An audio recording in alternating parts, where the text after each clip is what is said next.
Jilli godina Booranaa Bahaa fi magaalaa Nageellee Booranaatti gara magaalaa Adaamaatti dhufan hojiiwwan misoomaa magaalittiitti hojjetamaa turan daawwachuun muuxannoo qooddatan. Hojiiwwan hunda galeessa bu'a qabeessummaa uummataa milkeessuuf hojjetamaniin magaalaan Adaamaa yeroo garagaraatti fakkeenyummaa gaariidhaan muuxannoo qoodaa jirti. Jilli godina Booranaa fi magaalaa Nageellee Booranaa irraa dhufan magaalittiitti hojiiwwan inisheetivoota misoomaa, kalaqaa fi ogummaa, sochiiwwan industirii fi manufaakcharingii magaalichaa akkaataa hojiirra oolmaa sirna dijitaalaayizeeshinii fi kanneen biroo daawwachuun muuxannoo qooddataniiti jiru. Obbo Hayilee Horaa itti gaafatamaa waajjira misooma magaalaa fi manneenii godina Booranaa Bahaati. Milkaa'inni magaalaan Adaamaa gama inisheetivoota misoomaatiin qabdu magaalittiitti muuxannoo akka qooddataniif isaan kakaasuu dubbatan. Garee tokko jaarree, gareen tokko garee godinarra, lammaffaa immoo bulchiinsa magaalaa Nageellee Booranaarra walitti gurmoofne.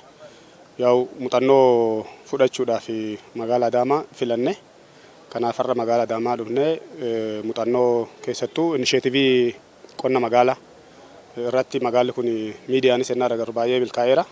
Kanaaf inisheetivii qonna magaalaa irratti horii furdisuu, damma irratti, horsiisa lukkuu irratti, horii aananii irratti kan jedhu kana hojii carraa hojii uumuunis dargaggoo hojiitti galchuunis waan wal qabatu.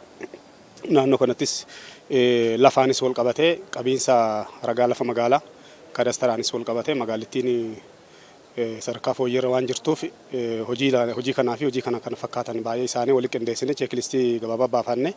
Kanaaf kaleessa Nageellee Booranaatti kaane har'a isa daawwachaa irraa jechuudha. Itti gaafatamtuun waajjira galiiwwanii godinichaa Aadde Saafiyaa Muhammad achi teenyee waan dhageenyu caalaa magaalittiitti dhufnee wanti agarre dhuguma Adaamaan muuxannoo kan qooddu ta'uu hubannee jette. Magaalaan Adaamaa hawwuu fi ija ta'een akkasuma immoo ija taatee jechaadha kan argane. Muuxannoo guddaadha kan fudhanne seektaroota baay'eedha asitti muuxannoo qaban akkaataa itti hojii kana hojjechaa turan kan muuxannoo nuu qoodaa turani. Dhugaa dubbachuuf taanaan gaafa achi jirru nuti hojiin akkanaa hin jiraa jenneeti yaadaan turre. Dhufnee gaafa akkasitti arginu garuu hagam magaalli Adaamaa akkuma ija taate akkuma ija Oromoo taate hojii guddaa hojjechaa akka jirtu. Nuufillee akka Oromootti eessa gahuu akka dandeenyu muuxannoo guddaadha asirraa kan fudhanne. Hunda caalaa gama itti fayyadama teekinooloojiitiin magaalittiin hojimaata dijitaalessuu irratti fakkeenyummaa guddaa qabaachuus himteetii jirti. Keessattuu naannoo kanarratti kan sirriitti dinqisiifanne hojiin teekinooloojii wajjin wal qabatee hojjetamu. Keessattuu yeroon amma keessa jirru yeroo namni kamiyyuu yookaan ammoo seektara kamiyyuu teekinooloojiidhaan deeggaramee addunyaa faana tarkaanfachuu qabu waan ta'eef sarara dhaabbattee magaalli Adaamaa kallattii hundaanuu teekinooloojiidhaan deeggaramtee hojiin hojjechaa jirtu. Dhugaa dubbachuuf baay'ee nutti tolee jira. Waan baay'ee irraa hubanneerra. Muuxannoo qooddatan kana gara godinichaa fi magaalaa isaanitti geessuun hojiitti akka hiikanis himaniitii jiru. Itti gaafatamaan waajjira kantiibaa magaalaa Adaamaa Obbo Makuriyaa Dinquum magaalaan Adaamaa magaalaa dorgomtuu fi akka biyyaattis ta'ee akka Afrikaatti muuxannoo gaggaarii qoodaa jirtudha jedhan. Magaalli keenya muuxannoo kennu magaalaa dorgomaadhas dorgomiitis magaalaa mo'achaa jiru. Dorgommiin keenya kun muuxannoo dabarsuun keenya kun akka biyyaattis kan jiru akkuma jirutti ta'e akka Afrikaattis kantiiboonni Afrikaa yeroo adda addaas dhufanii muuxannoo fudhachaati kan turan waan ta'eef sadarkaa biyyaattis sadarkaa biyyaan alattis muuxannoo kun darbaati kan jiru. Iccitiin dorgomaa ta'uu fi muuxannoo qooduu kana duuba jiru gaggeessummaa cimaa ta'uus himaniitii jiru. Iccitiin kana duuba jiru gaggeessummaadha. Gaggeessummaa sirrii kennuudha.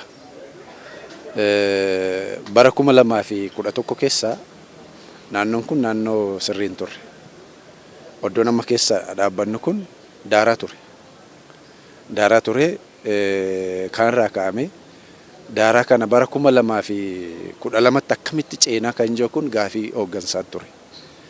Kana keessa turuun qabnu daaraa wajjiniin bara haaraa bara 2012tti darbuun nurra hin jiraatu. Kanaafi kana haa jijjiirru kan jiru gaggeessummaatu ture waan ta'eef mariitu ture irratti waliigaluutu ture. Marii sadarkaa hooggansaatitti kabajamuu kantiibaa irraa ka'ee hooggansi amanee gadi baaniitis sadarkaa abbootii qabeenyaa amansiisuu uummata mariisisuu. Karoora hojii hojjechuu karoorfannaa irratti hubannoon sirriitti uumameeti kan jiru. Uummata kan ofii taasisuudha. Waan mootummaan barbaade kun deemee kan uummataa waan ta'eef isa san gaggeessummaan keenya kallattii sirrii akka qabatuu fi uummanni illee beekee nu wajjiniin akka hiriiruu danda'u waan ta'eef iccitiin milkaa'ina keenya kana gaggeessummaa cimaan waan kennameef.